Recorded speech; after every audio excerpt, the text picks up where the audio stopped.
للہ رب العالمین۔ مجھے آج گفتگو کرنی ہے بنیاد پرستی یا خدا پرستی۔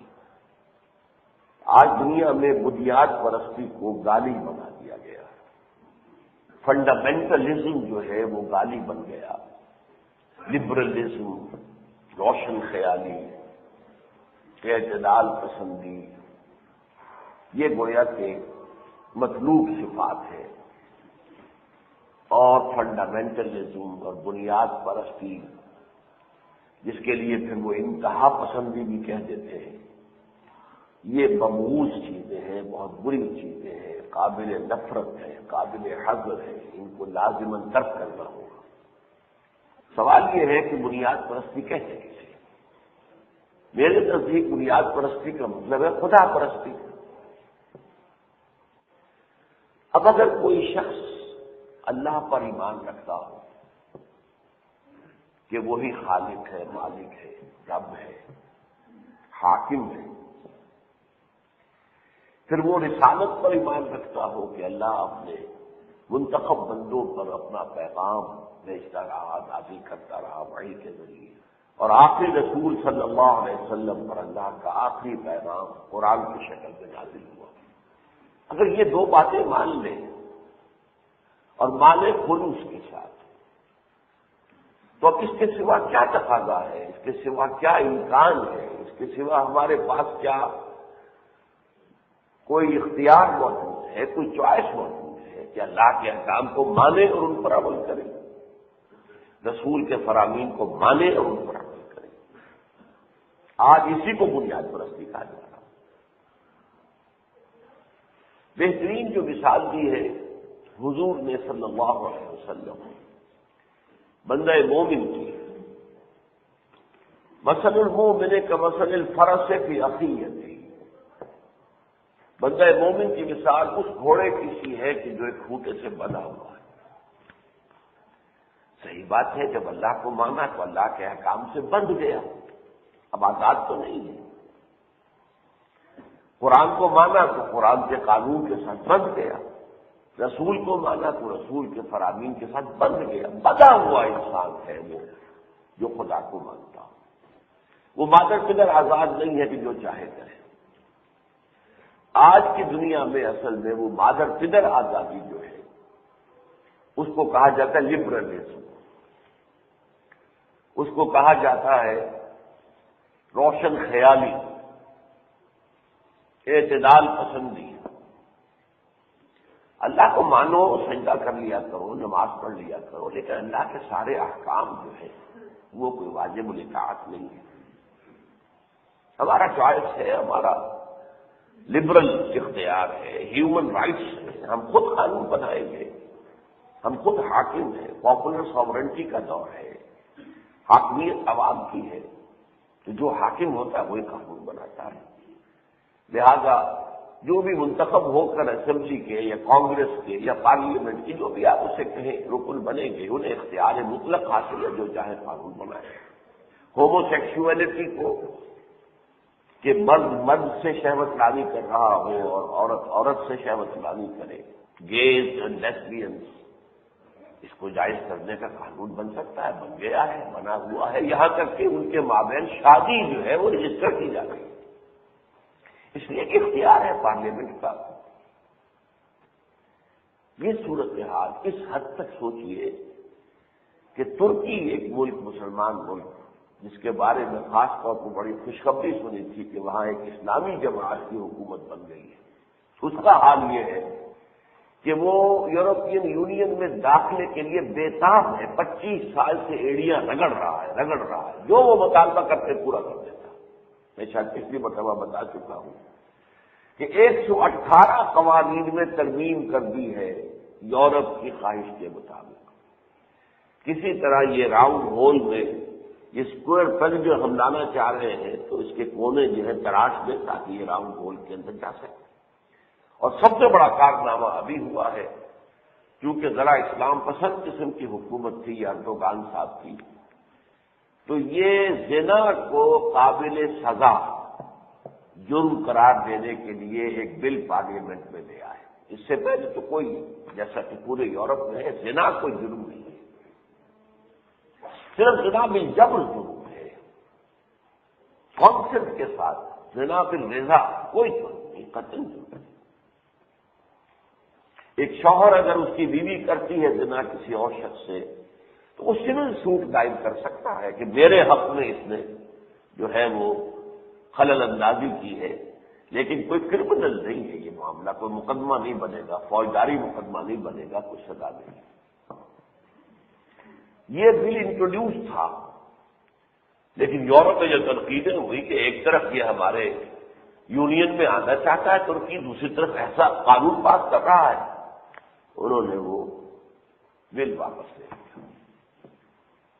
یہ حال ہے اصل میں دنیا میں سب لبرلزم کا، جو چاہو کرو، جو زمانے کی ریت ہو چلو، جو بھی تہذیب مغرب کی ہے اس کی پیروی کرو، جو بھی نظام انہوں نے دیا ہے اس کو نافذ کرو۔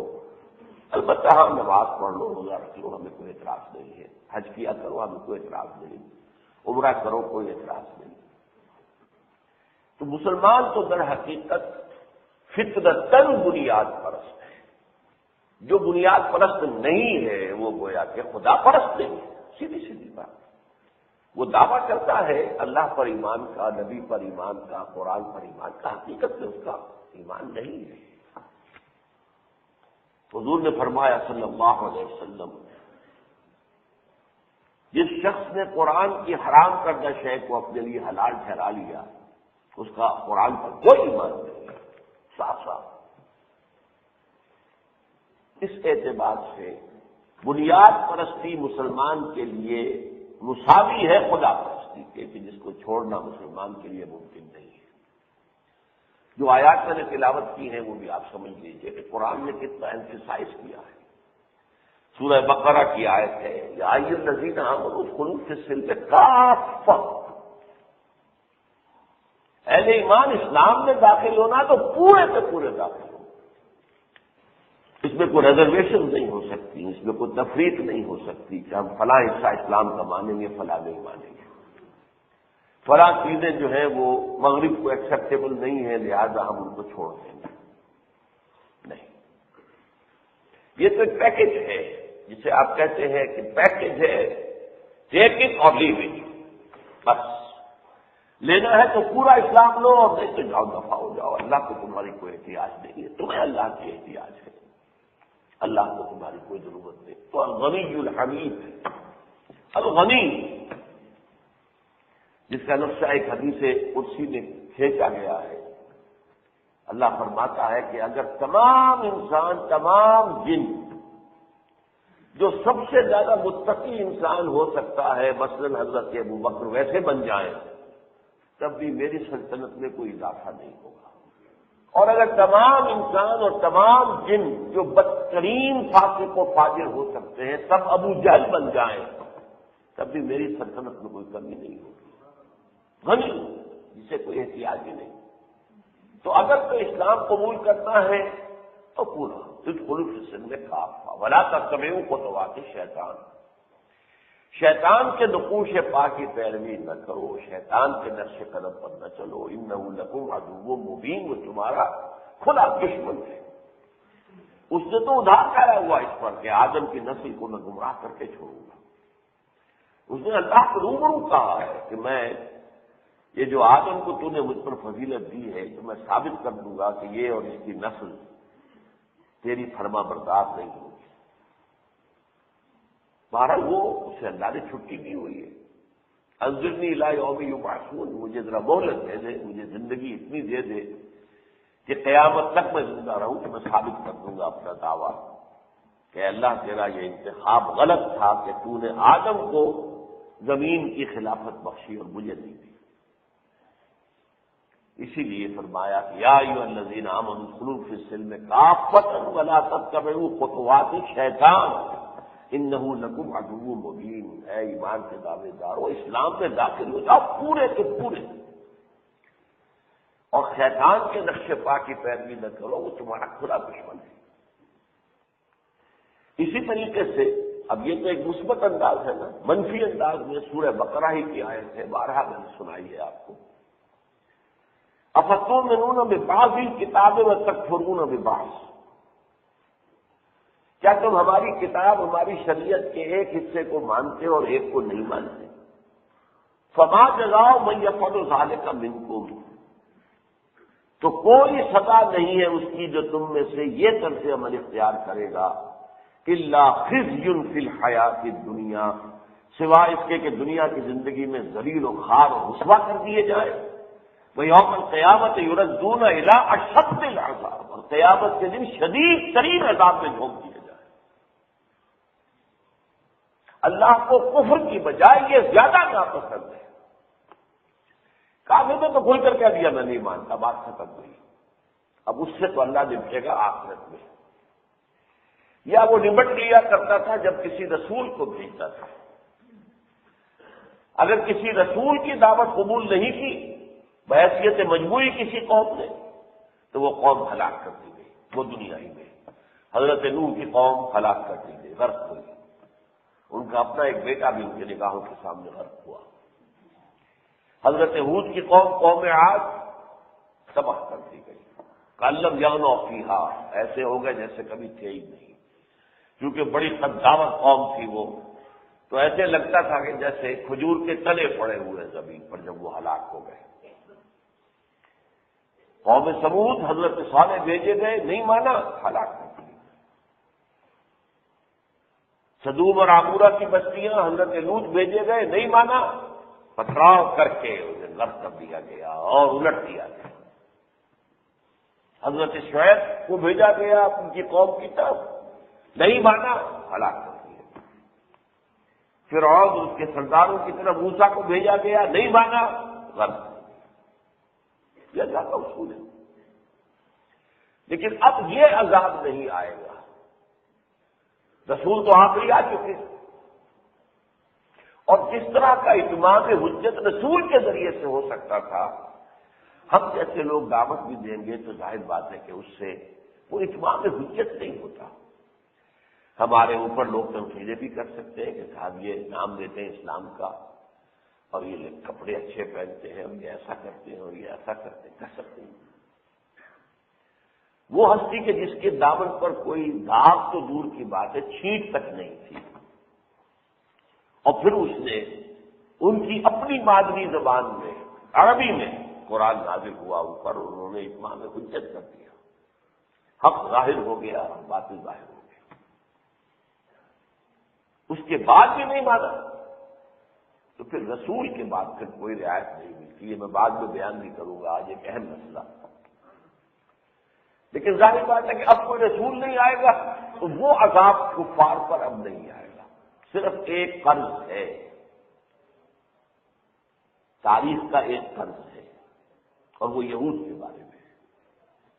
یہود کی طرف رسول بھیجے گئے حضرت عیسیٰ علیہ السلام، اور یہود نے بحثیت مجبوری نہ صرف یہ کہ ان کو رد کیا بلکہ ان پر الزامات لگائے، انہیں جادوگر قرار دیا، انہیں ولد الزنا قرار دیا، انہیں مرتد قرار دیا، واجب القتل قرار دیا، اور اپنے بس پڑتے سولی پر چڑھا کے دم لیا۔ تو وہ مستحق ہو چکے تھے اسی عذاب کے جو قوم نوح پر آیا، قوم ہود پر آیا، قوم صالح پر آیا، قوم شعیب پر آیا، آل فرعون پر آیا، قوم لوط پر آیا۔ لیکن کچھ خاص معاملہ ہے، اس میں بھی ایک حکمت ہے، انہیں ابھی باقی رکھا گیا، لیکن رسول کو اٹھا لیا، گویا کہ رسول کا ابھی دور ختم نہیں ہوا، ابھی وہ فوت نہیں ہوئے، انہیں آسمان پر زندہ اٹھا لیا۔ اب وہ دوبارہ آئیں گے اور ان کے ہی ذریعے سے اس قوم کو ہلاک کیا جائے گا۔ یہ قرض ادا ہونا ہے، وہ انیہیلیشن والا جو عذاب ہے، عذاب استیصال، کسی قوم کی جڑ کاٹ دی جائے۔ فقطع دابر القوم الذین ظلموا، ان کی جڑ کاٹ دی جائے۔ اس لیے کہ درخت کا اگر آپ تنا کاٹ دیں گے تو ہو سکتا ہے درخت پھر جو ہے پھوٹے، اس میں سے شاخیں نکل آئیں، جڑ موجود ہے، جڑ سے جو ہے اکھاڑ لیا جائے تو پھر ظاہر بات ہے کہ درخت کے دوبارہ سامنے آنے کا، پروان چڑھنے کا امکان نہیں۔ تو یہ صرف ایک قرض ہے تاریخ، یہ ایک ایکسیپشن ہے، اور جو یہودی کہتے ہیں نا کہ ہم تو اللہ کے بڑے چہیتے ہیں، تھوڑی سی اس کے اندر صداقت ہے۔ ایک قوم کو جس کو قرآن 4 دفعہ کہتا ہے کہ انی فضلتکم علی العالمین، میں نے تمہیں تمام جہان والوں پر فضیلت دی، واحد قوم ہے جس کی تاریخ جو ہے 3-4 ہزار سال پر پھیلی ہوئی ہے، اور اس میں صرف جو ہے وہ ایبریشن جس کو کہتے ہیں ذرا سا مختلف رنگ بعض مواقع پر آیا ہے یا جزوی طور پر آیا ہے، قوم نے بحیثیت مجموعی شرک کا اختیار نہیں کیا، توحید پر قائم ہے۔ آج بھی وہ موحد ہے، توحید پہ قائم ہے، ان کے ہاں کوئی مورتیاں نہیں، کوئی تصویریں نہیں۔ عیسائیوں سے آپ گرجا میں جائیے، عیسیٰ کی تصویر ہے لٹکی ہوئی ہے، عیسیٰ جو ہے وہ صلیب سے لٹکے ہوئے ہیں جو ہے، یا کوئی نہیں، ان کی سنیگاگ کے اندر کوئی امیجز، کوئی مجسمے قطع نہیں۔ تو ہے کچھ معاملہ، لیکن یہ ایسا معاملہ نہیں ہے کہ اللہ کی محبت حق کو باطل کر دے، باطل کو حق کر دے، نہیں۔ اللہ کی محبت جو ہے وہ فضیلت دیتی ہے، لیکن تم اس فضیلت کا حق ادا نہیں کرتے تو پھر سزا بھی بہت سخت ہوتی ہے۔ لیکن شکرتم لازیدنکم، اگر تم شکر کرو گے میرے انعامات کا، میرے اکرام کا، میرے فضل کا، تو ہم اور دیں گے اور دیں گے اور اضافہ کریں گے، افزونی کریں گے۔ وَلَئِن كَفَرْتُمْ إِنَّ عَذَابِي لَشَدِيدٌ، لیکن اگر تم نے کفران نعمت کی روش اختیار کی تو میرا عذاب بھی بہت سخت۔ تو گویا کہ مثبت اور منفی دونوں معنوں میں نے آپ کے سامنے رکھا۔ یا ایھا الذین آمنوا ادخلوا فی السلم کافہ، اسلام میں پورے کے پورے داخل کیا، اور منفی انداز میں افتؤمنون ببعض الکتاب وتکفرون ببعض، فما جزاء من يفعل ذلك منكم الا خزي في الحیاۃ الدنیا ویوم القیامۃ یردون الی اشد العذاب، سب سے شدید عذاب ہے، کیونکہ یہ بھی ایک طرح کی منافقت ہے۔ اللہ کو ماننا، عمل نہ کرنا اس کے حکم پر منافقت ہی ہوگی۔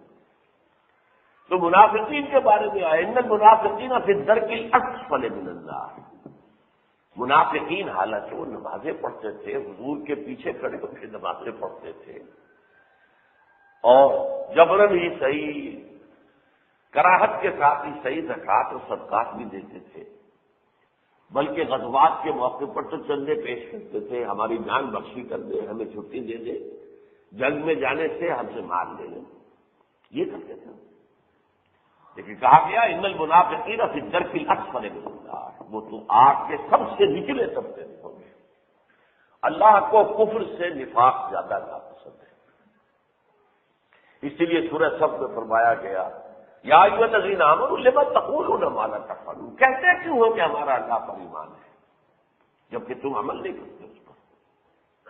کہتے کیوں رسول سے بڑی محبت ہے، نعتیں پڑھی جا رہی ہیں اور نعتوں کی محفلیں ہو رہی ہیں اور داد دی جا رہی ہے کہ شہر کے اوپر زمین و آسمان کے خلابے ملائے جا رہے ہیں، غلو کیا جا رہا ہے، لیکن رسول کا اتباع نہیں ہے۔ یہ ما تقولون ما لا تفعلون، کیوں کہتے ہو جو کرتے تھے۔ قرآن مجید میں سورہ بینہ کی آیت جو میں نے تلاوت کی تھی اس کو بھی ذرا نوٹ کیجئے۔ وَمَا أُمِرُوا إِلَّا لِيَعْبُدُوا اللَّهَ مُخْلِصِينَ لَهُ الدِّينَ حُنَفَاءَ وَيُقِيمُوا الصَّلَاةَ وَيُؤْتُوا الزَّكَاةَ وَذَلِكَ دِينُ الْقَيِّمَةِ، یہ ہمیشہ کا دین ہے، قائم دین ہے اللہ کا، ہمیشہ کا دین ہے، دین ہمیشہ سے ایک ہے، نوح سے لے کر محمد تک صلی اللہ علیہ وسلم علیہ الصلوۃ، دین تو ایک ہی ہے۔ شرع لکم من الدین ما وصى به نوحا والذی اوحینا الیک وما وصینا به ابراہیم وموسیٰ وعیسیٰ ان اقیموا الدین، دین قائم کرو، دین تو ایک ہے، شریعت فرق ہے۔ جیسے ہمارے ہاں مسلکوں میں فرق ہے، یہ حنفی مسلک ہے، یہ یہاں ہاتھ باندھتے ہیں، یہ اہل حدیث مسلک ہے، وہ یہاں ہاتھ باندھ لیتے ہیں، کوئی فرق نہیں پڑتا، دین ایک ہی ہے۔ وہ بھی کسی حدیث سے استدلال کر رہا ہے، یہ بھی کسی حدیث سے استدلال کر رہا ہے، کسی کے نزدیک یہ حدیث زیادہ قوی ہے، کسی کے نزدیک یہ حدیث زیادہ قوی، بس دین ایک ہے، اللہ کا حکم، اس کے رسول کا حکم۔ وما امروا الا ليعبدوا اللہ، نہیں حکم دیا گیا نوع انسانی کو مگر ایک ہی، اللہ کی بندگی کرو، مخلصین لہ الدین، اس کے لیے اپنی اطاعت کو خالص کرتے ہیں۔ یا دین جو ہے نظام کو بھی کہتے ہیں، دین الملک، بادشاہ کا نظام، دین اللہ، اللہ کا نظام۔ تو یہ اب پورے نظام کو خالص کر لو اللہ کے لیے۔ تمہاری سیاست بھی دین کے تابع ہو، تمہاری معیشت بھی دین کے تابع ہو، تمہاری تہذیب اور تمہاری معاشرت بھی دین کے تابع ہو، تم اپنے انفرادی اعمال میں بھی دین کے تابع ہو۔ مخلصین لہ الدین حنفاء، یکسو ہو کر۔ یہ نہیں ایک قدم ادھر ہے تو ایک ادھر ہے، ایک بات اس کی مان لی، ایک بات اس کی مان لی، ایک اسلام کی مان لی۔ اس کو چاہے روشن خیالی کہہ لیں، اسے چاہے لبرلزم کہہ لیں، اسے چاہے بھی کہہ لیں، یہ اسلام کے نزدیک کفر، معنوی کفر ہے۔ اور آج ہم اس کا دنیا میں تو جو ہے مشاہدہ کر رہے ہیں کہ ذلت اور خواری ہمارے ماتھے پر لکھ دی گئی ہے۔ ضربت علیہم الذلۃ والمسکنہ۔ کس طریقے سے ابھی جو کچھ ہوا تھا 9/11 کے بعد، جو مشرف صاحب نے کہا تھا یہ فائدے ہمیں حاصل ہو جائیں گے، کشمیر کا مسئلہ حل کرا دے گا، وہ کیسے حل ہو رہا ہے سامنے دیکھ رہے ہیں۔ بعد میں بات بھی کروں گا اس پر۔ اور وہ جو جہاد تھا وہ جہاد اب ختم ہو گیا، بین ہو گیا۔ وہ دہشت گردی کہتے تھے، اب ہم نے بھی وہی اصطلاح استعمال کرنی شروع کی۔ جو کچھ انہوں نے بنوایا ہم سے بھر لیا ہم نے سارا کچھ، یوں ٹرن جو لیا تھا ایک دم، اس کے نتیجے میں ہماری ساری پالیسی تبدیل ہو کر رہی۔ تو یہ تو در حقیقت ان کی اطاعت ہے، ان کے پیچھے ہم چل رہے ہیں۔ لیکن مسلمان اور بنیاد پرست، یہ دونوں چیزیں جو ہے اصولی اعتبار سے ایک۔ وہ مسلمان کیا ہوا جو بنیاد پرست نہ ہو؟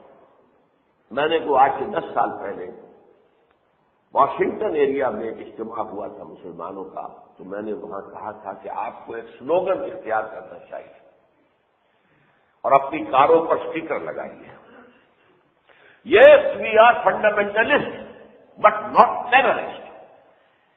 ٹیررزم سے اپنے آپ کو الگ کرنا چاہیے، یہ طریقہ نہیں ہے۔ فنڈامنٹلزم کا صحیح راستہ کیا ہے؟ اپنے ملک میں اسلام کا پورا نظام قائم کر کے دنیا میں حجت قائم کرو، دیکھ لو آخر یہ اسلام ہے۔ تم اسلام کو بدنام کرتے ہو، اسلام میں تو کوئی ریپریشن نہیں ہے، اسلام میں کوئی سپریشن نہیں ہے۔ ایک محدود معنی کے اندر، محدود بھی کیا، کسی اور کا محدودیت نہیں ہے، یہ اللہ کے احکام کی حدود کے اندر جمہوریت ہے۔ جہاں اللہ اس کے رسول کا کوئی حکم نہیں ہے وہاں تو باہمی مشورے سے جو چاہو فیصلہ کر لو، اس میں جمہوریت اختیار کر لو، جمہوریت کی اعلیٰ ترین افطار ہے۔ لیکن مادر پدر آزاد جمہوریت اسلام میں نہیں ہے کہ جو چاہو کر لو، نہیں۔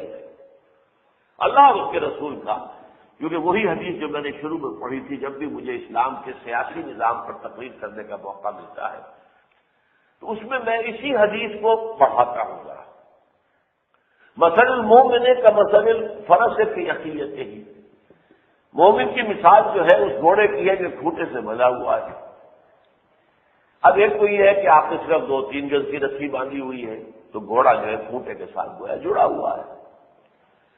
آپ کے پاس کھلا میدان ہے، آپ چاہتے ہیں گھوڑا دوڑے بھی بھاگے بھی، اس کے ہاتھ پاؤں کھلے، اس کھلے میدان میں آپ نے 200 گز لمبی رسی سے گھوڑے کو باندھ دیا،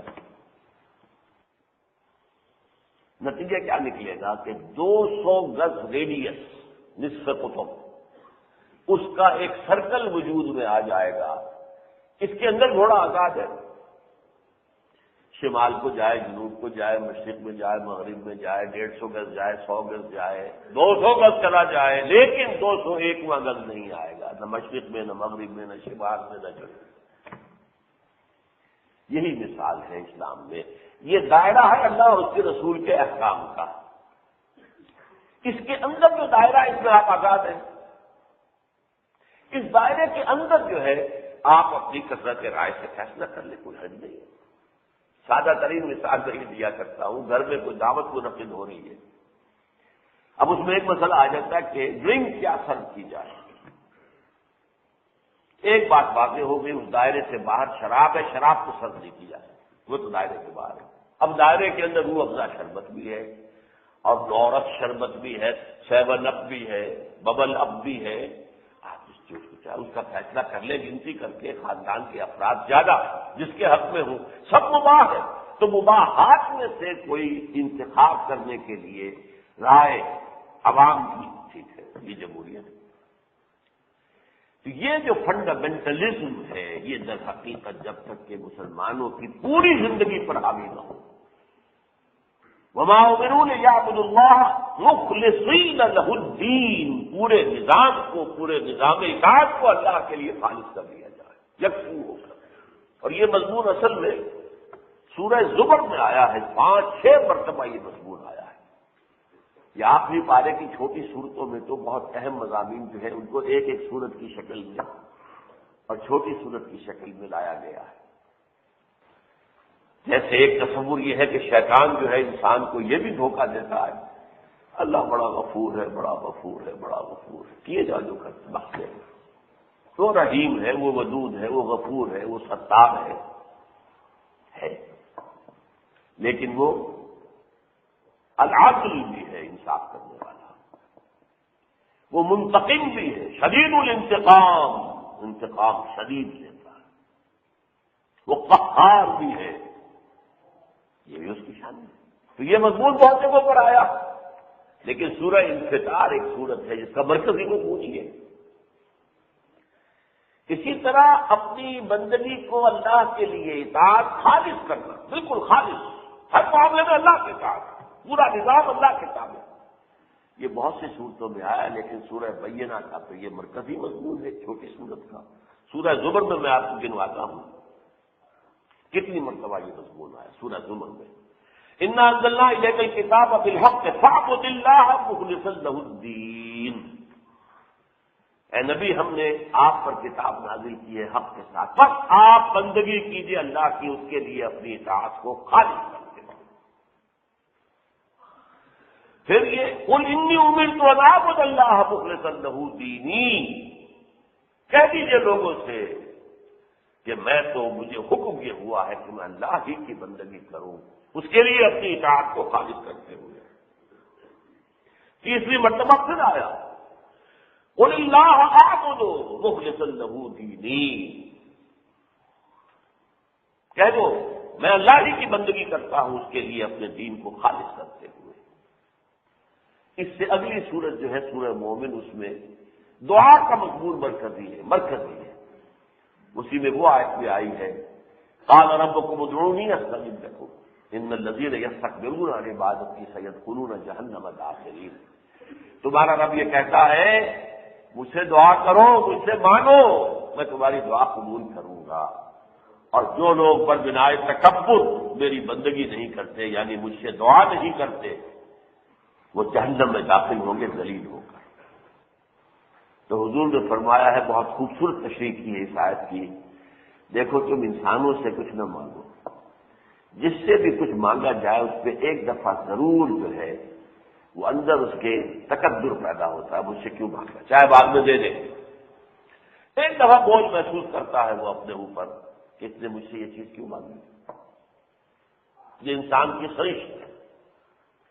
اللہ وہ ہے جو کہتا ہے مانگو، اور نہیں مانگو گے تو میں ناراض ہوں گا۔ قال ربکم ادعونی استجب لکم ان الذین یستکبرون عن عبادتی سیدخلون جہنم داخرین۔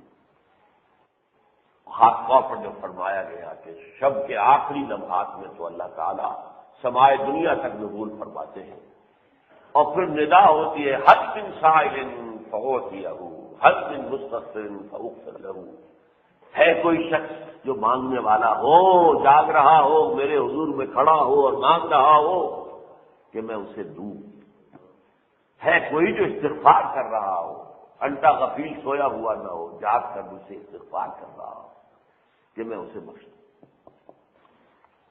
تو اللہ تعالیٰ کی اطاعت جو ہے جب تک کہ مخلصا لہ الدین نہیں ہوگی بات نہیں بنے گی۔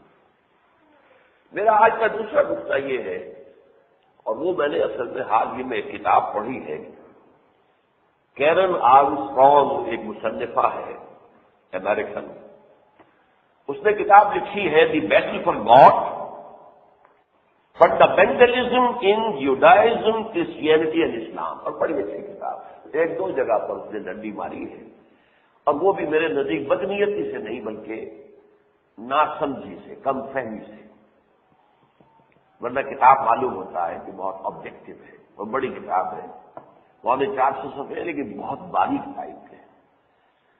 یہ جو لبرلزم اور فنڈامنٹلزم کی جنگ ہے، یہ تینوں مذہبوں کے اندر جاری ہے، یہودیوں میں بھی ہے، عیسائیوں میں بھی ہے، مسلمانوں میں بھی ہے، بلکہ مسلمانوں میں اتنی نمایاں نہیں ہے۔ مسلمانوں پر تو یہ باہر سے ٹھوسی جا رہی ہے، جس کو کہتے ہیں وار ود ان اسلام۔ یہ ویسٹ کا کہنا ہے، نعرہ ہے کہ ہم جو ہے اسلام کے خلاف جنگ نہیں کرنا چاہتے، اسلام کے اندر ایک جنگ شروع کرنا چاہتے ہیں۔ ورنہ جوڈائزم میں جو فنڈامنٹلسٹ کے درمیان اب سارا زائدزم جو ہے، یہ خالص سیکولر لبرل، یہ مذہبی لوگ نہیں ہیں۔ جو یہودیوں کا مذہبی طبقہ تھا، ہیسیڈکس، انہوں نے تو کبھی زائدزم کو تسلیم نہیں کیا۔ انہوں نے 1967 سے قبل، جبکہ اسرائیل کا قبضہ ہو گیا یروشلم پر، اس سے پہلے زائدزم کو اور اسرائیلی ریاست کو تسلیم نہیں کیا، اور ان میں اب بھی بہت سے جو اب بھی تسلیم نہیں کرتے، اسے شیطانی کام کہتے ہیں۔ اس کی وجہ کیا ہے کہ ان کو اصل میں انتظار ایک مسیحا کا، کہ ہمارا ایک مسیحا آئے گا، وہ پھر یہ کام کرے گا، تم کیوں کر رہے ہو؟ جیسے کہ ہمارے اہل تشیع میں اثنا عشری کے اندر تصور یہ تھا کہ امام مہدی جب آئیں گے تب ہوگا کام، اس وقت تک تو بالکل پڑے رہو، منقار زیر پر، کسی سیاست میں حصہ مت لو۔ وہ تو آیت اللہ خمینی نے یہ کہا کہ بھائی امام جب آئیں گے ہمیں بھی کچھ کرنا چاہیے، امام کا راستہ ہی ہموار کرے۔ تو اس کی شخصیت ایسی تھی کہ اس نے اس فنڈامنٹل چیز کو تبدیل کرا لیا، اور عوام جو ہے نکل آئے اور انقلاب آ گیا۔ تو جوڈائزم میں جو ہے بڑی شدید اور ان کی کشمکشیں بہت رہی ہیں۔ کرسچینٹی میں خاص طور پر امریکہ میں جو الٹرا رائٹ ہے، Christian right, ultra Christian right, وہ شدید مخالف ہے لبرلزم کا۔ وہ کہتے ہیں ڈارون کی تھیوری آف ایوولوشن پڑھائی نہیں جانی چاہیے اسکول اور کالجوں میں، یہ کفر ہے۔ بائبل جو کہتی ہے بک آف جینیسس کے اندر، کتاب پیدائش میں آدم کی تخلیق کا، وہ صحیح ہے۔ یہ جو ڈارونزم کیا بکواس ہے، جھوٹ ہے۔ اچھا، وہ ایبارشن کے رائٹس کے خلاف ہے، حملے کرتے ہیں، حکومت کی طرف سے جو ایبارشن کے کلینکس کھول دیے گئے تو حملے کرتے ہیں، توڑ پھوڑ کرتے ہیں۔ وہ ہومو سیکسولیٹی کے خلاف ہے، گیز کے خلاف ہے، لیسبین کے خلاف ہے، جو وہ ان کے رائٹس جو ہے اصل، تو ان کے درمیان بھی جنگ ہے۔ اگرچہ اکثریت لبرلز کی ہے، وہی جو سیکولر ذہن ہے، جو کوئی حدود و قیود نہیں ہے، ہماری کانگریس جو چاہے جو ہے قانون بنا لے، ہماری سپریم کورٹ جو چاہے فیصلہ کر دے، بس ٹھیک ہے۔ غلبہ ان کا ہے، لیکن ہے اندر ہی اندر کشمکش۔ ابھی جو اسرائیل میں ایک واقعہ ہوا ہے کہ پروگرام جو ہے شیرون کا، بظاہر تو معلوم ہوتا ہے کہ بہت وہ لبرل پروگرام بنا رہا ہے، بہت ہی وہ یا کہ فلسطینیوں کے حق میں ہے کہ غزہ کی جو پٹی ہے اس سے وہ سیٹلمنٹ بھی ختم کرا رہا ہے، اور 1 سال کے اندر کہتے ہیں کہ ہم بالکل اس سے علیحدہ ہو جائیں گے، یہ خالص یہودیوں کی بستی ہو جائے گی۔ بہت ہوشیار، بہت عیار، بہت چالاک شخص ہے یہ۔ ایک طرف تو وہ فلسطینیوں کی کمر توڑ رہا ہے، یعنی جو بھی ان میں فنڈامنٹلسٹ ہیں، مسلمان ہیں، جہاد، اسلامی جہاد کے لوگ ہیں یا حماس کے لوگ ہیں، ان کے ایک ایک لیڈر کو، ایک ایک ایکٹیوسٹ کو ٹارگٹ کلک کر رہا ہے۔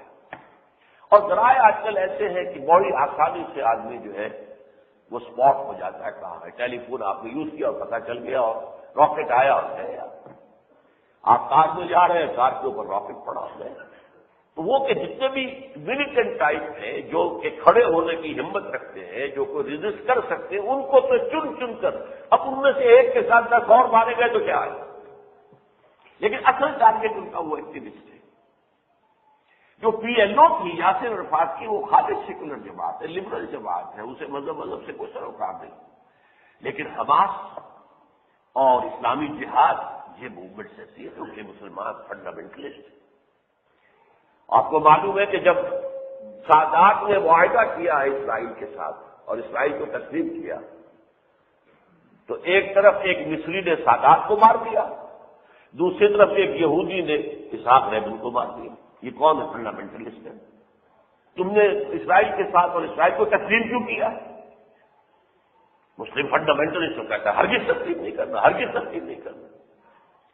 جارڈن نے بھی پھر کر لیا ایک ایک کر کے، اور اس کے بعد سعودی عرب نے بھی کہہ دیا، اس کی پیشکش آ چکی ہے کہ اگر اسرائیل اپنی 1967 سے قبل کی جو حدود ہے اس میں چلا جائے واپس، اور 1967 کی جنگ میں جو اس نے علاقے جیتے تھے وہ واپس کر دے، تو ہم سب عرب ممالک اس کو تسلیم کریں گے، جس سے پہلے وہ تسلیم کرنے کو تیار نہیں تھے۔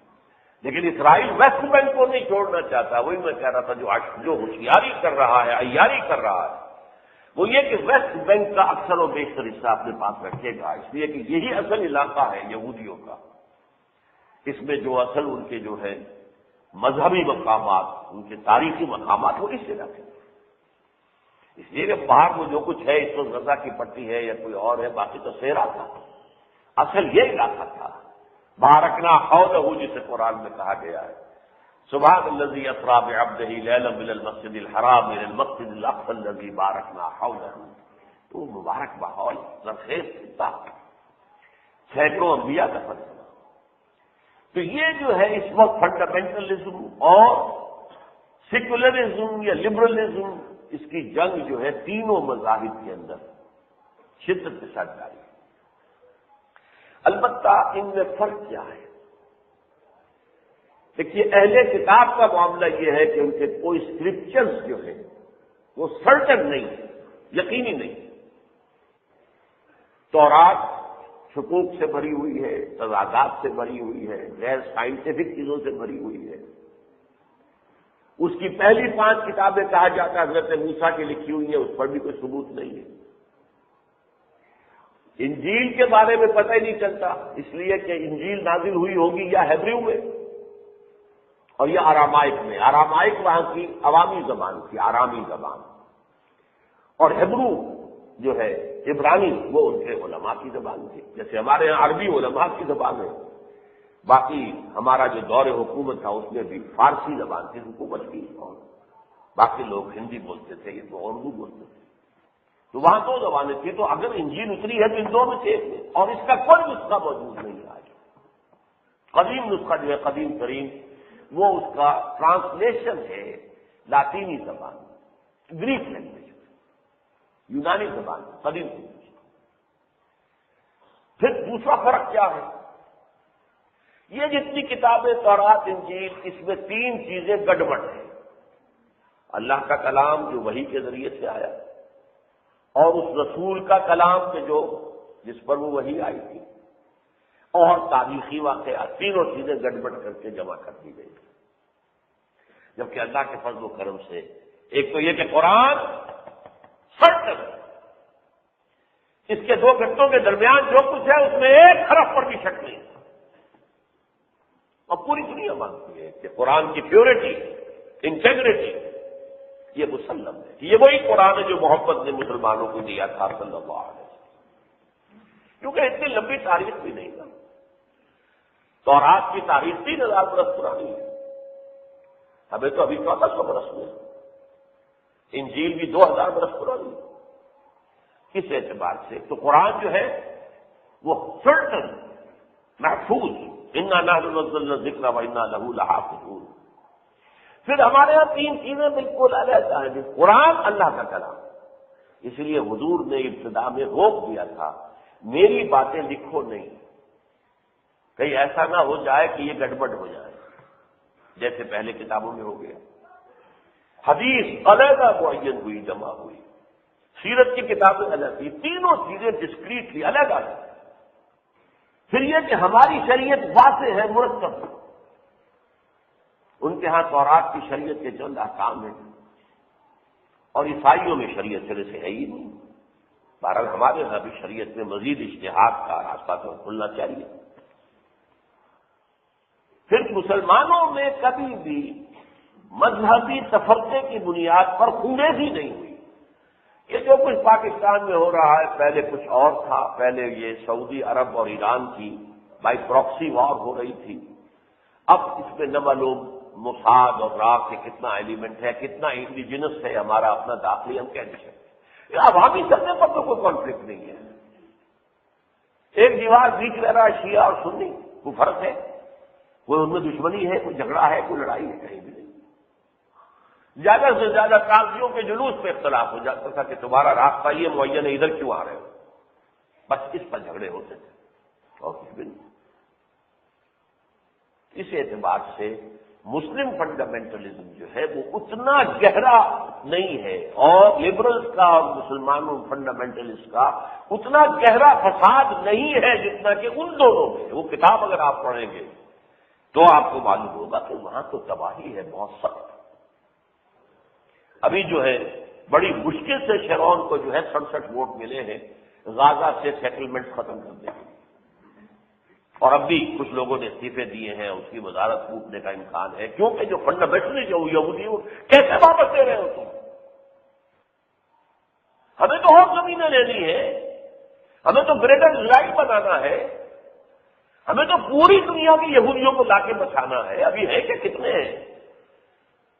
13-14 جو ہے ملین ہیں، ان میں سے 3-4 ملین آئے ہیں یہاں پہ، 10 ملین جو ہے 1 کروڑ یہودی تو ابھی باہر پڑا ہوا، اور اب وہ آتے بھی نہیں۔ مسلسل جو فساد ہے، سوسائڈ بامبنگ ہو رہی ہے، فلاں ہو رہا ہے، فساد ہو رہا ہے، تو پاکستان میں جیسے بیرونی سرمایہ نہیں آتا، سرمایہ کار نہیں آتے، ڈرتے ہیں، ایسے ہی وہ لوگ کہتے ہیں کہ وہاں جا کے تو مصیبت میں پڑ جائیں گے۔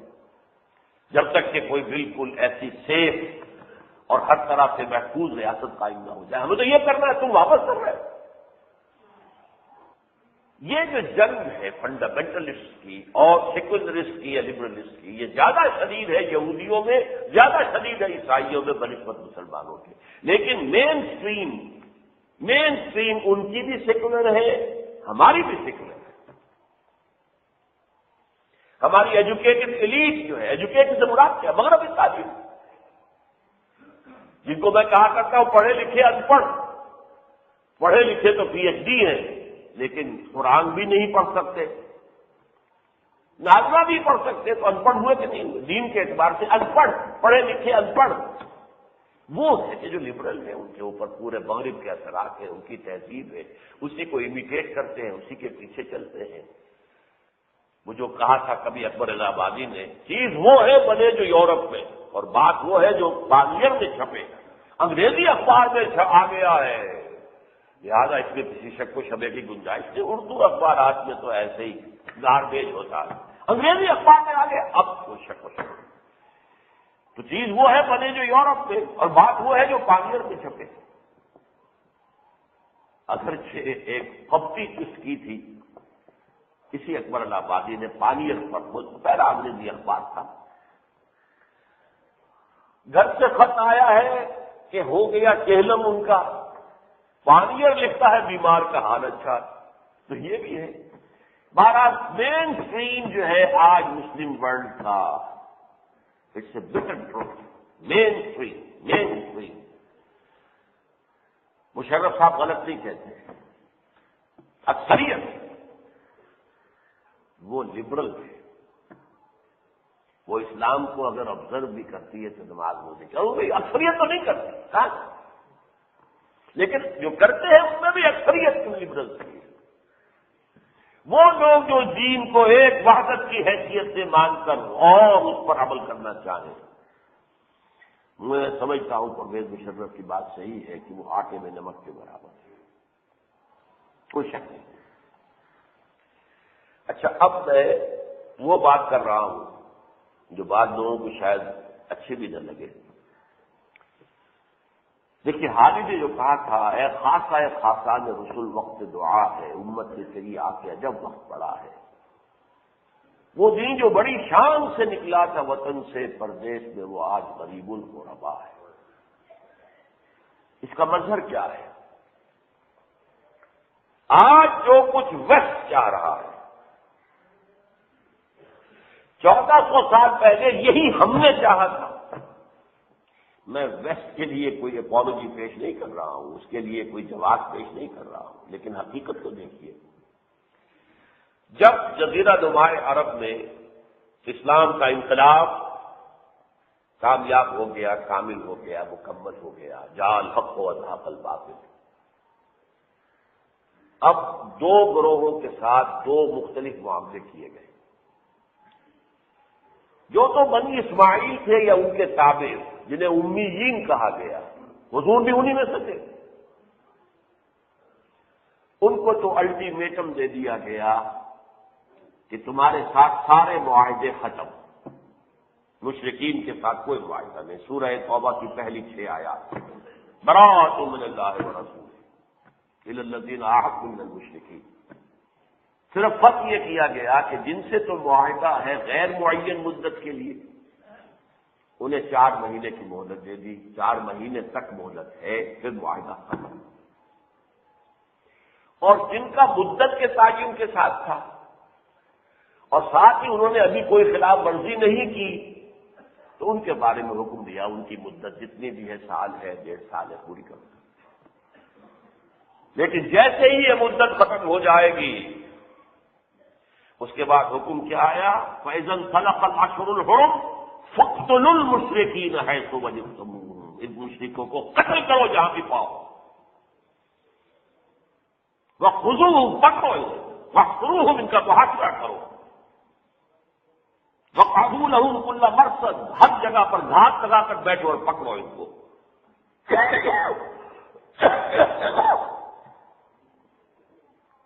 فَإِذَا انْسَلَخَ الْأَشْهُرُ الْحُرُمُ فَاقْتُلُوا الْمُشْرِكِينَ حَيْثُ وَجَدتُّمُوهُمْ وَخُذُوهُمْ وَاحْصُرُوهُمْ وَاقْعُدُوا لَهُمْ كُلَّ مَرْصَدٍ فَإِنْ تَابُوا وَأَقَامُوا الصَّلَاةَ وَآتَوُا الزَّكَاةَ فَخَلُّوا سَبِيلَهُمْ۔ پھر اگر وہ باز آ جائے اپنی روش سے، شرک سے، اور نماز قائم کرے اور زکوٰۃ ادا کرنا شروع کر دے، تو پھر ان کا راستہ چھوڑ۔ ان آیات کو آج کل بہت وقت سمجھا جا رہا ہے، لوگ سمجھتے ہیں کہ یہ ابدی حکم ہے، اور اسی لیے پھر مغرب وقت شدید اعتراض کرتے ہیں۔ یہ حکم ابدی نہیں ہے، یہ اسی قانون کے تحت جس قوم کی طرف رسول آئے وہ انکار کر دیں تو ان کو ختم کیا جاتا ہے۔ ختم کرنے کی شکلیں مختلف ہیں، غرق کر دیا جائے، کہیں طوفان کے ذریعے سے ہلاک کر دیا جائے، تیز ہوا ساتھ جاتے 8 دن 7 لیال و 8 ایام قوم عاد سے ختم کی گئی، زلزلہ آ جائے، آسمان سے پتھراؤ ہو جائے، یا مسلمانوں کے ہاتھوں قتل کرا دیا جائے، بات تو ایک ہی ہے۔ یہ اس قاعدے کے تحت ہے، یہ مشرکین عرب کے لیے کہ ان پر اتمام حجت ہو چکا ہے، لہذا اب اگر وہ ایمان نہیں لاتے تو وہ اللہ تعالیٰ کے اس عذاب استیصال کے مستحق ہے، کسی اور کے لیے نہیں ہے یہ حکم۔ اچھا، جو دوسرے تھے یہودی، ان کے بارے میں دوسرا حکم دیا گیا، قاتلوا الذین لا یؤمنون باللہ والیوم الآخر ولا یحرمون ما حرم اللہ ورسولہ ولا یدینون دین الحق من الذین اوتوا الکتاب حتی یعطوا الجزیۃ عن ید وہم صاغرون۔ جنگ کرو ان سے بھی اہل کتاب میں سے، یہود اور نصارہ میں سے، جو نہ اللہ پر ایمان رکھتے ہیں، نہ یوم آخر پر، نہ ان چیزوں کو حرام مانتے ہیں جنہیں اللہ اس کے رسول نے حرام قرار دیا ہے، یا نہ دین حق کی پیروی کرنے کو تیار ہے، ان سے جنگ کرو حتی یعطوا الجزیۃ عن ید وہم صاغرون، یہاں تک کہ وہ ہاتھ سے اپنا جزیہ پیش کرنے کو تیار ہوں اور چھوٹے بن کر رہے، یعنی انہیں قتل نہیں کیا جائے گا۔ مشرکین عرب کے لیے 2 آپشن تھے، ایمان لاؤ یا قتل۔ تیسرا آپشن خود بخود پیدا ہو گیا، عرب چھوڑ کر چلے جاؤ، جہاں جانا دفاع ہو جاؤ۔ بہت سے لوگ ہجرت کر گئے، قتل کرنے کی نوبت ایک کو بھی نہیں آئی، پورا عرب مسلمان ہو گیا، کچھ لوگوں نے ہجرت کی چلے گئے۔ کہتے ہیں ہمارے کافرستان میں جو لوگ بیٹھے ہوئے ہیں کافر، ان کا دعویٰ یہ ہے کہ ہم وہی قریش ہیں۔ وہ جب عرب جو ہے فتح ہو گیا حضور کے ہاتھوں، تو ہم وہاں سے نکل کر آ گئے ایران کی طرف، پھر جب ایران فتح ہو گیا تو اور آگے بڑھے خراسان اور افغانستان، پھر یہاں تک ہوتے ہوتے کہ پھر ہم ان پہاڑوں کے اندر آ کر ہمیں پناہ دی، ہم ان کی اولاد ہیں۔ اور یہ اصل میں 2 حصوں میں تقسیم تھے، ایک حصہ پاکستان میں ہے اور ایک حصہ افغانستان میں ہے۔ جب انہوں نے کہا ہم وہی قریش ہیں تو امیر دوست محمد خان جو تھا والی افغانستان، اس نے کہا پھر تمہارے لیے وہی حکم ہے جو سورہ توبہ کے شروع میں، یا ایمان لاؤ یا قتل کر دوں گا۔ پھر وہ ایمان لے آئے۔ وہ لوگ ہیں جو اب نورستان کہلاتا ہے ایک صوبہ۔ یہ نورستان جو ہے کافرستان کے ساتھ ملحق ہے، درمیان میں سرحد ہے، پاک افغان بارڈر، ادھر نورستان، کیونکہ وہ لوگ وہ کافر وہ قرشی جو تھے وہ ایمان لے آئے۔ ہمارے ہاں وہ جو کہ تم باقی ہیں، اور انہیں بلکہ حکومت چاہتی ہے کہ باقی رہیں، ایمان نہ لائیں، اور ان کو تبلیغ کرنے کی اجازت نہیں ہے۔ کیوں کہ یہ ایک عجوبہ ہے، یہ عجائب گھر ہے، دنیا بھر سے آتے ہیں لوگ دیکھنے کے لیے کہ ان کافروں کے کیا کسٹمز ہیں، کیسے رہتے ہیں، کس طرح کے معاملات ہیں۔ تو سیاحت کا ایک چونکہ یہ ایک اٹریکشن ہے، لہذا ہماری پالیسی یہ کہ انہیں جیسے ہیں ویسے رہنے دیں تاکہ لوگ آئیں سیاحت کریں اور دیکھیں۔ بہرحال تو دو بات کی گئی کہ جو تو مشرکین عرب میں سے ہیں ان کے لیے صرف دو آپشن ہیں، یا ایمان لے آئیں یا قتل۔ تیسرا آپشن پیدا ہو گیا کہ اس ملک کو چھوڑ کر دفاع ہو جائے۔ اہل کتاب کو دو آپشن دیے گئے، یا جنگ یا تم رہ سکتے ہو، یہودی رہ سکتے ہو، عیسائی رہ سکتے ہو، لیکن تمہیں چھوٹے ہو کر رہنا پڑے گا، نظام اسلام کا ہوگا، نیچے تم ہندو رہو۔ یہی سارا پھر مستقل رہا۔ جیسے ہی مسلمان فوجیں نکلی ہیں وہ تین آپشن دیا کرتے تھے صحابہ کے دور میں، ایمان لے آؤ ہمارے برابر ہوگے، ہم یہ بھی نہیں کہیں گے کہ ہم سینئر مسلمان ہیں ہمارے حق زیادہ ہے، تم جونیئر ہو تمہارا حق کم نہیں، برابر۔ یہ نہیں منظور تو چھوٹے ہو کر رہو، اسلام کا نظام غالب ہوگا، لیکن تمہیں آزادی ہوگی تو اپنی کرسچینٹی پر، عیسائیت پر، یہودیت پر اور زرتشتی مذہب پر، مجوسیت پر یا ہندو مت پر قائم رہو، لیکن جزیہ دینا ہوگا، ٹیکس دینا ہوگا، اور اسلام کی بالادستی کو قبول کرنا ہوگا۔ حتیٰ یعطوا الجزیۃ عن ید وہم صاغرون۔ میری بات سمجھ میں آ گئی؟ اب دیکھیے اب کیا الٹا ہوا ہے۔ وہ دین جو اس شام سے نکلا تھا آج کے سال کو پہنچ گیا ہے۔ آج برعکس پوزیشن ہے، امریکہ کہتا ہے نظام ہمارا ہوگا۔ ہاں تم مسلمان رہو، مسجدوں میں جاؤ، روزے رکھو، ہمیں کوئی اعتراض نہیں، نظام ہمارا ہوگا طاقت کے ساتھ۔ آج وہ اس نظام کو نافذ کرنے پر تلے ہوئے، اسے کہتے ہیں لبرلائزیشن۔ یہ جو مسلمان جھکوسلوں میں پڑے ہوئے ہیں، توہمات میں پڑے ہوئے ہیں، یہ کیا اللہ اللہ اللہ اللہ رسول اور یہ شریعت اور یہ قانون اور یہ حرام ہو، چھوڑو ان چیزوں کو، جمہوریت ہوگی۔ ہم نے اب آپ دیکھیے 2 ملکوں میں تو انہوں نے تقریباً کامیابی حاصل کر لی۔ افغانستان میں الیکشن بھی ہو گئے، کامیابی کے ساتھ ہو گئے۔ طالبان نے اگرچہ دھمکی دی تھی ہم نہیں ہونے دیں گے، لیکن طالبان کچھ نہیں کر سکے، صرف 1-2 مقامات پر کچھ توڑ پھوڑ ہوئی ہے، ورنہ الیکشن ہو گئے، ٹھیک ٹھاک ہو گئے۔ اب وہ جمہوریت وہاں قائم ہو گئی۔ اسی طرح عراق میں اب چاہے پپٹ حکومت ہے ابھی، جیسے یہاں کرزئی تھا پپٹ تھا، امریکہ کا پپٹ، ایسے ہی وہاں پر بھی ایک پپٹ جو ہے ایاز علاوی جو ہے وزیر اعظم کی حیثیت سے کھڑا کر دیا گیا۔ اب وہ الیکشن کہتے ہیں جنوری میں ہم کرا دیں گے۔ توڑ پھوڑ ہو رہی ہے، ریزسٹنس ہو رہی ہے، لیکن خود عراق کی بھی اکثریت جو ہے وہ اس نظام کی قائل ہے۔ جیسے میں نے کہا تھا پورے عالم اسلام کی امت مسلمہ کی اکثریت ماننا پڑے گا، mainstream is secular, is liberal اپنے عمل کے اعتبار سے، لہذا جو کچھ بھی ہو رہا ہے وہ اس میں زیادہ عراقی مر رہے ہیں۔ امریکی تو اکا دکا مرتا ہے، خبریں ہم سنتے ہیں اکا دکا مر گیا امریکی، باقی مر کون رہے ہیں۔ اب وہ بیچارے بھوکے مرتے، وہاں کی پولیس میں بھرتی ہوتے ہیں، انہیں مارتے ہیں، بھوکے مر رہے ہیں تو ہے نہیں کچھ کھانے کو، کیا کریں؟ انہیں وہ $30-35 مہینے کی تنخواہ بھی بہت غنیمت معلوم ہو رہی ہے، تو وہ اب جا رہے ہیں، کیا کریں؟ لیکن ان کو مار دیا۔ کچھ لوگ جو ہے ٹریننگ لے کر آئے تھے، 40-45 آدمی، انہیں ایران کے بارڈر کے قریب سب کو ختم کیا۔ تو وہ تم بات تو رہا مسلمان، نام کے مسلمان، ہم بھی تو ایسے نام کے مسلمان ہیں، تو کیا ہے؟ افغانستان میں بھی اب اتنے فوجی مار دیے، اتنے پولیس والے مار دیے، ہے کون افغان؟ امریکی کتنے مرتے ہیں؟ بہت کم۔ تو بہرحال آج صورت یہ ہے کہ وہ دین جو بڑی شان سے نکلا تھا وطن سے پردیس میں، وہ آج غریب الغربا ہے۔ ایک ٹوٹل یوں سمجھیے کہ اپ سائڈ ڈاؤن۔ کبھی ہم نے کہا تھا نظام ہمارا ہوگا، ہاں تم عیسائی رہو، یہودی رہو، سینیگوگ میں جاؤ، چرچ میں جاؤ، اپنا مذہب تم پریکٹس کرو، ہمیں کوئی اعتراض نہیں، ٹیکس دینا ہوگا جزیہ اور چھوٹے موٹے رہنا ہوگا۔ وہی آج جو ہے ویسٹ کہہ رہا ہے نظام ہمارا ہوگا the liberal democracy, secular democracy, interest based economy اور بے حیا معاشرہ، مخلوط معاشرہ، بے حیا، جس میں کوئی قوانین نہیں ہے سیکس سے متعلق، جو چاہو کرو۔ انسیکٹ پر بھی کوئی جرم نہیں ہے کہ آپ اس کے اوپر کوئی مقدمہ چلائیں۔ باپ نے بیٹی کے ساتھ اگر جبر کیا ہے تو شاید بیٹی جانے شکایت کر دے، لیکن ورنہ تو کوئی جرم نہیں۔ یہ صورتحال ہے آج، زمانہ اتنا بدلا ہے۔ اس موضوع پر میرا جو کتابچہ ہے، موجودہ عالمی حالات میں اسلام کا مستقبل بظاہر بڑا بلیک نظر آتا ہے۔ اسلام ایز اے دین، اس کا مستقبل فی الحال بہت تاریخ ہے۔ ہاں اسلام ایز اے مذہب ٹھیک ہے، وہ تو امریکہ میں بھی ہے،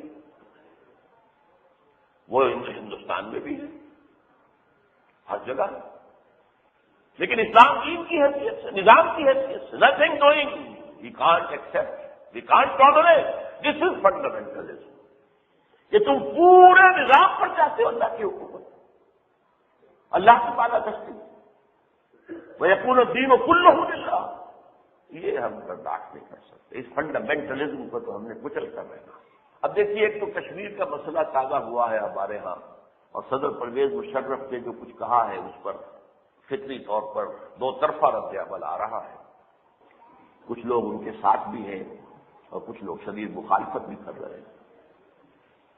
میں نے اس مسئلے پر میں سمجھتا ہوں کم سے کم 15 برس ہو گئے اس وقت سے یہ بات جو ہے پیش کی ہے بار بار، کہ یہ جو یونائٹڈ نیشنز کا معاملہ ہے یہ ڈیفنکٹ ہے۔ اب وہ خود کہہ چکے ہیں کہ اب یہ مسئلہ بڑھ چکا ہے، جنگ اب ناممکن ہے، دونوں طرف ایٹمی ہتھیار ہے، آپ کے پاس تھوڑے، ان کے پاس زیادہ ہے، ان کا رقبہ زیادہ ہے، آپ اپنے سارے ایٹم بم بھی چلا دیں گے تو وہ کوئی ہندوستان ختم نہیں ہو سکتا، انہوں نے چند ایٹم پھینک دیے تو پاکستان تو ختم ہی ہو جائے گا۔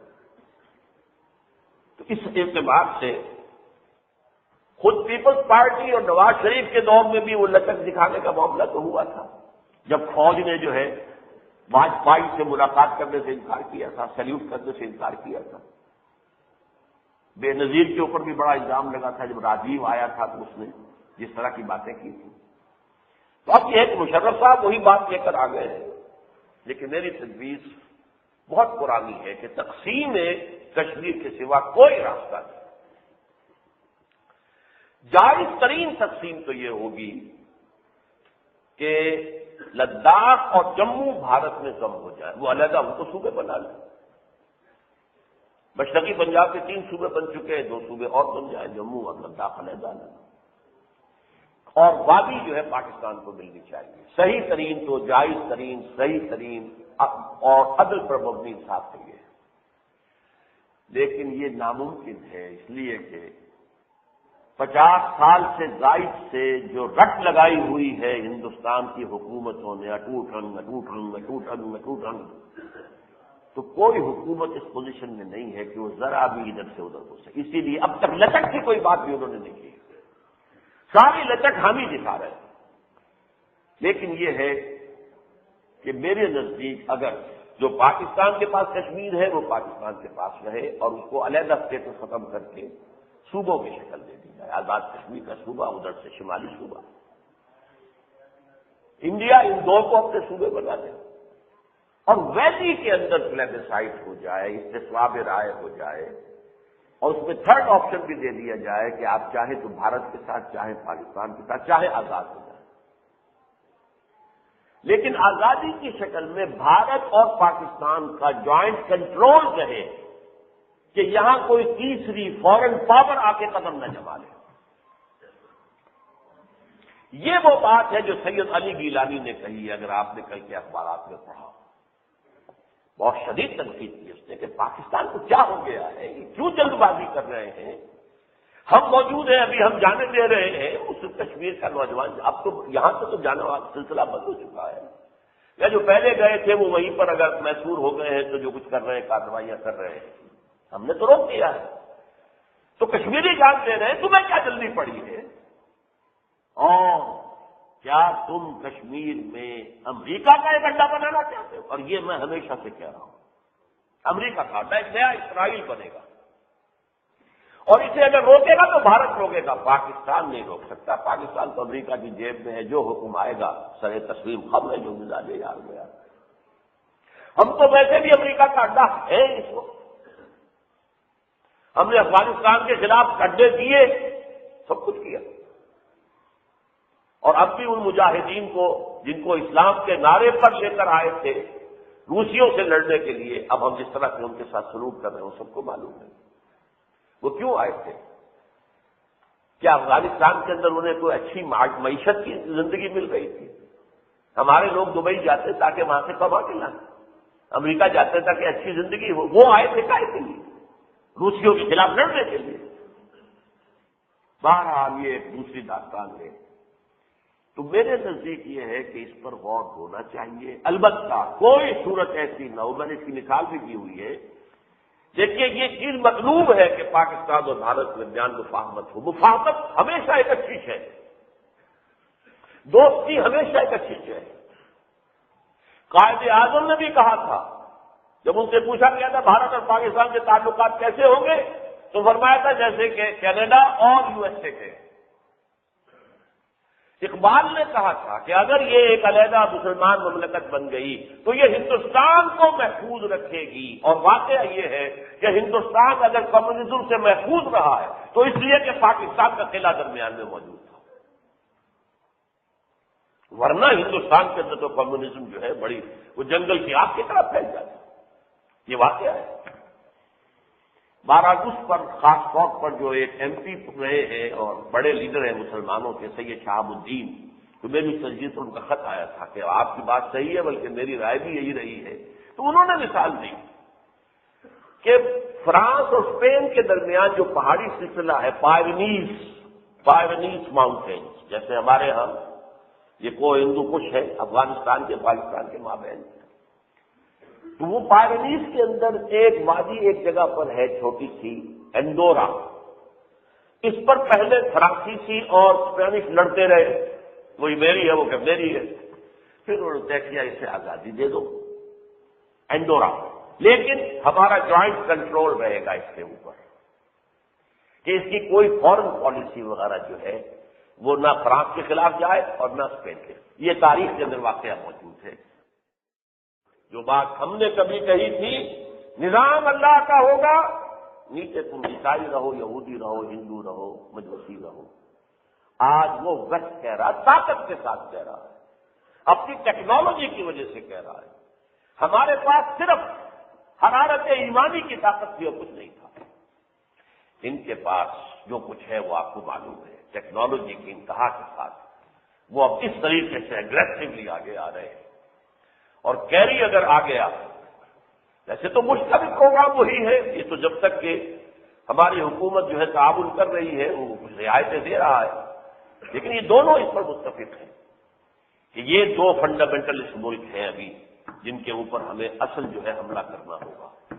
سعودی عرب کی حکومت جو ہے وہ سیکولر ہے، بالکل ہے، ہمارے ساتھ ہے، عوام میں وہاں قرآن و حدیث کی تعلیم تو موجود ہے، ان کی اپنی زبان میں قرآن ہے، حدیث ہے، خطبوں میں سے نکالتی ہیں آیات، وہ آیات جیسے یہ آیات میں نے آج آپ کو سنائی، فقتلوا المشرکین ہے تو وجہ تو نکالتی ہے، خطبوں میں حکم دے دیا گیا ہے کہ یہودیوں کے خلاف، عیسائیوں کے خلاف جو آیات قرآن میں وہ بالکل نہ پڑھی جائے، اور وہ کورسز میں سے بھی نکال رہے ہیں، جیسے ہمارے ہاں بھی کورس کے اندر سے بہت سی چیزیں نکالی گئی، اس پہ احتجاج بھی ہوا ہے، یہ عوام کے اندر تو فنڈامنٹلزم ہے وہاں پر، اور یہاں پر بھی ظاہر بات ہے کہ غالباً پورے غیر عربی عالم اسلام میں فنڈامنٹلزم سب سے زیادہ گہرا وہ جو مضبوط ہے جڑوں والا وہ اسلام پاکستان کے اندر ہے، اب دیکھیے اللہ کو کیا منظور ہے، کوئی ایسی صورتحال پیش آئے کہ یہاں پر اسلامی انقلاب آئے اور اسلام کو ایک مکمل نظام کی حیثیت سے دنیا کے سامنے ہم پیش کر سکیں،